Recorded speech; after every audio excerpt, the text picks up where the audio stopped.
Welcome to the Cars 5000 subscriber special. On this episode, I'm going to discuss some of the failures from my previous episodes. I'm going to announce the winner of this TIG welder, and hopefully by the end of it, I'm going to skid at least one of these turbo LS-powered vehicles, so stay tuned.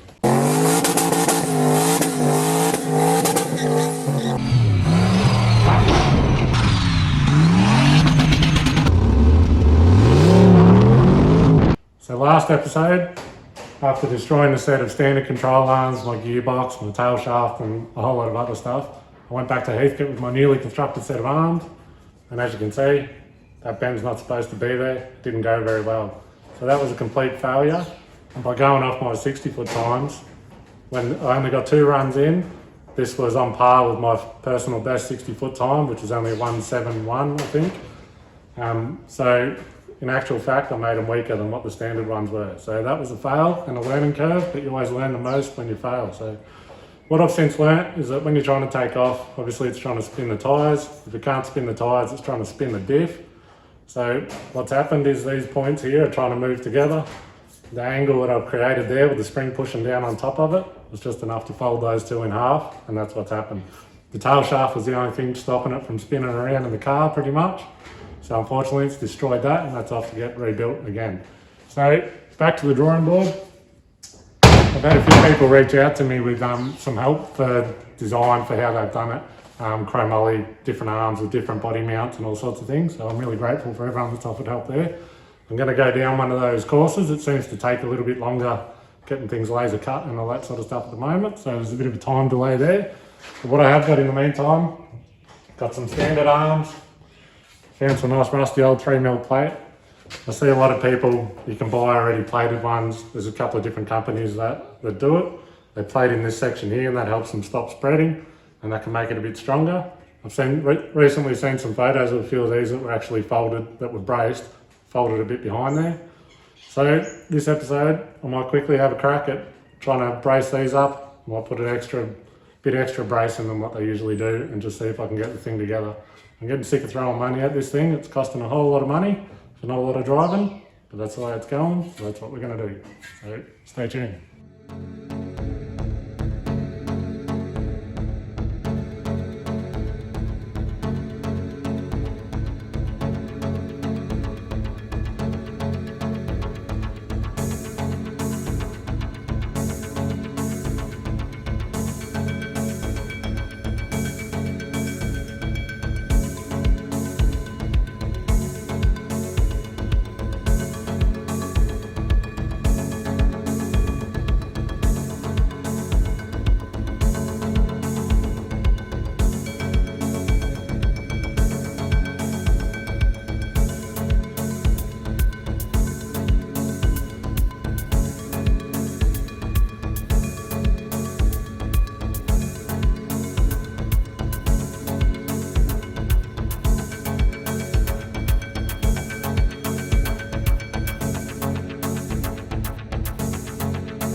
Alright, so I just got done welding up the second control arm using my gasless MIG, the Uni-MIG one. Pretty handy, you can weld dirt to dirt pretty much with these things. One good thing about them. I did clean it up beforehand, but I'll show you what it looks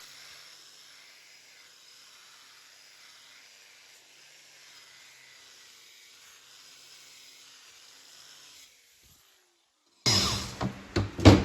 I did grind the other one back just to get it looking a bit better, but I'm no expert welder by any means, obviously, but looks good enough for me. Plenty of peno. Should be good. It's only 3mm thick, this stuff, so should do the job. So that's the result when an electrician tries to think like a race car fabricator. It didn't work, it looked cool, it's adjustable, just failed. I used 1.375 inch tube, and it was 0.095 inch wall, so that's 2.5mm thick. I thought that was the biggest I could get at the time that people seem to be using, that matched all these inserts and whatnot. But I can see you can get 0.120 thick wall, which is 3mm.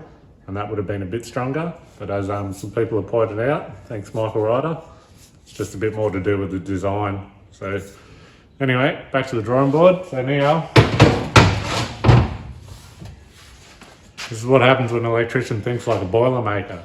So as I said, brace it there, braced it here, gone past the spring, which is a little bit different to other ones. Whether this will fail or work, I'm not sure. Seem to give up there, so we shall see. Big weight difference in them. These weigh 4.5 kilos or 9 pounds each, and the other ones weigh 3 kilos or 6 pounds. So it's a fair bit different, but it's kind of irrelevant because it didn't work. So forget about that. I've just pushed some new bushes into these ones, giving them a quick paint. One thing to notice is that these bushes are tapered, and if you're in a hurry or something and you push these out the wrong way, it'd stretch the outside of the tube here, and then you'd have to put tack welds or something like that all around here like that to keep it in place, or so I'd imagine. But anyway, that's gonna do. I'll chuck it in, see how we go. Rightio, final piece of the puzzle has come back. So tail shaft's all been rebuilt again, brand new unis, brand new centre bearing, brand new CV. It's all 1350 unis. Unfortunately, this section of the tube was tweaked, so they had to replace that. But that's all sorted and balanced. 2.5-inch chromoly tail shaft, big CVs, all the good bits. People keep saying put a single piece in it, but the only time this thing's ever broken is because of my control arms. So time to get that in. Not much left. Need some good weather. It's been pouring down rain, so not ideal. Righto, so as seems to be the theme of this build, I've run into a bit of a dilemma. The decision was made to upgrade to a larger centre bearing, and the issue is they don't seem to fit particularly well inside the tunnel in these. They've got slightly different hole centres side to side, so no matter what, I'm going to have to modify this to make it fit. And the other drama then I've got is no good. Not sure, bit of a drama. Nothing's ever easy. Oh well. Thinking I might go mow my lawn, seems out spring, but a few dramas there too. Beautiful day though. So this is what I've ended up with. I've put a plate on the bottom of my centre bearing. It's moved the centre line back 23mm. Spaced it down a little bit so I can get enough tunnel clearance for the top of the bearing. It's pretty much sandwiched tied up in there. Only put a couple of welds on here. It's a bit annoying. If something happens on the road or whatever, then that's a custom piece. It's not easy to change. So anyway, here's what it is. It fit in there now, and moving that back has made up for the lack of my shaft length. That's what she said. All right, car's all back together. Half decent day for a change. A little bit of sunshine around. Giving her a quick wash, get the dust off. So I might load up the kids and go for a drive. 20-inch BMX, a couple of scooters in the boot. Might as well head down the skate park and see what all the cool kids are up to.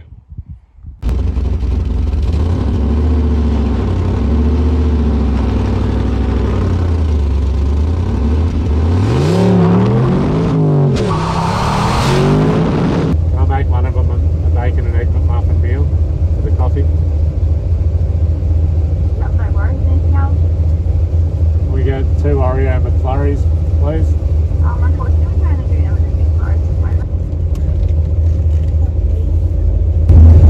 We survived and broke down in the middle of the road. That's something.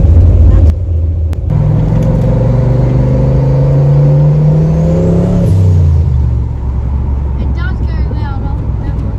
Oh, Jack.